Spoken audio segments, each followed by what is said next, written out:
شروع اللہ کے نام سے جو بڑا مہربان اور نہایت رحم کرنے والا ہے۔ ام المومنین حضرت عائشہ رضی اللہ تعالی عنہ سے روایت ہے، نبی صلی اللہ علیہ وآلہ وسلم نے فرمایا، اللہ تعالیٰ نرمی کرنے والا ہے اور ہر معاملے میں نرمی کو پسند فرماتا ہے۔ حضرت ابو ہریرہ رضی اللہ تعالیٰ عنہ سے روایت ہے، نبی صلی اللہ علیہ وآلہ وسلم نے فرمایا، ایک درخت کی ٹہنی راستے میں تھی،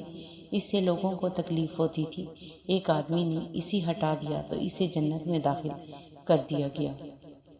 حضرت عائشہ رضی اللہ تعالیٰ عنہ سے روایت ہے، رسول اللہ صلی اللہ علیہ وآلہ وسلم نے فرمایا،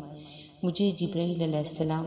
پڑوسی کے ساتھ حسن سلوک کی ہمیشہ تاکید کرتے رہے، حتیٰ کہ میں گمان کرنے لگا کہ وہ اسے وراثت میں بھی شریک ٹھہرا دیں گے۔ حضرت عقبہ بن عامر رضی اللہ تعالیٰ عنہ سے روایت ہے، رسول اللہ صلی اللہ علیہ وآلہ وسلم نے فرمایا، جس کی 3 بیٹیاں ہوں اور وہ ان پر صبر کرے، جو کچھ میسر ہو اس میں سے انہیں کھلائے، پلائے اور پہنائے، قیامت کے دن وہ اس کے لیے جہنم سے رکاوٹ بن جائیں گی۔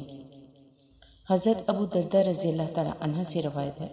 انہوں نے نبی صلی اللہ علیہ وآلہ وسلم سے سنا، آپ صلی اللہ علیہ وآلہ وسلم فرما رہے تھے، باب جنت کا درمیانی دروازہ ہے، چاہے اس دروازے کو ضائع کر لو چاہے محفوظ کر لو۔